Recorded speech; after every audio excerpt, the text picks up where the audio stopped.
Bem, pessoal, esse vídeo é para tirar a dúvida de um amigo aqui. Eu já vi também outras perguntas desse mesmo modo e eu respondi, e aí as pessoas não tem nenhum vídeo sobre esse assunto ainda, completo só sobre esse assunto.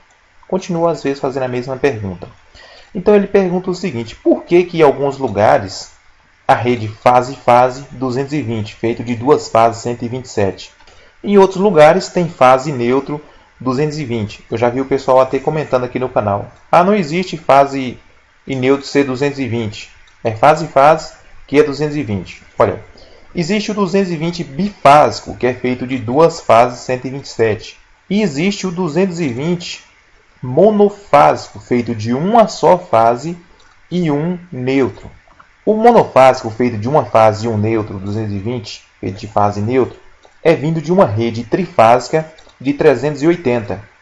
Então, quando você pega um fio só daquela fase da rede 380 e mais o neutro, aí você vai ter fase e neutro, 220 volts. E quando você pega dois fios fase vindo de uma rede trifásica 220, aí você vai ter um bifásico 220, que é fase e fase. Na rede trifásica 380, nós vamos ter os dois fios fase também 380, a gente pode formar uma rede e determinadas máquinas trabalham aí bifásico 380 ou trifásico 380. E podemos fazer também um 220, que é fase e neutro. Mas não dá para fazer 110. Tem pessoas que falam: eu vou colocar uma haste no chão e pegar a fase e fazer um 110. Você não vai ter um 110 aí. O que você vai ter é um mau aterramento e vai acontecer uma queda de tensão. Esse aparelho às vezes funciona, um mau funcionamento aí, digamos assim, mas ele funciona e não queima. Por exemplo, às vezes tem gente que pega uma fase 220 vindo 380 lá e faz um aterramento ali ruim, não usa o neutro, usa um aterramento e aí vai ter uma queda de tensão, vai funcionar um aparelho 110 e acontece não queimar, porque a corrente ali é uma baixa corrente. Por essa queda aí da resistência ser um mau aterramento, a tensão vai dar uma queda. Mas nem sempre, a maioria não usa medidores ali para saber o quanto foi aquela queda.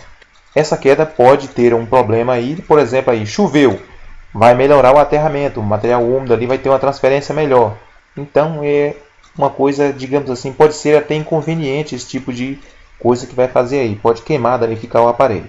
Quando você tem aí um bifásico 220, você pode fazer um 110 desse bifásico, usando uma fase e um neutro. Quando você tem aí um bifásico 220 que é feito de duas fases 127, você pode fazer um monofásico 127 volts. E tem lugares aí, alguns lugares tem as duas tensões. Tem 127 ou 220. Geralmente vindo dessa rede aí trifásica 220. Outro caso que acontece, às vezes as pessoas perguntam assim: olha, eu posso fazer um trifásico na minha casa se eu puxar de cada vizinho, eu puxar um fio fase? Sim e não. Sim, se cada vizinho desse tiver uma de suas fases vindo da rede diferente da sua. Então essa rede vai ter uma defasagem de 120 graus entre elas. Mas se você tiver esse vizinho estiver puxando da mesma rede, da mesma linha que você puxou para fazer a sua, não vai dar diferença, não vai ter diferença nenhuma ali entre essas duas fases. Ela será a mesma fase, só puxou de pontos diferentes. Para você ter um trifásico puxado de 3 casas, elas têm que estar ligadas em redes diferentes. A mesma coisa para você ter um bifásico, vai ter que ser de redes diferentes. Então espero que esse vídeo dê uma clareada aí, ou a gente abre uma discussão e alguém tem algo a complementar, pode dizer aí abaixo do vídeo. E muito obrigado a vocês e até a próxima.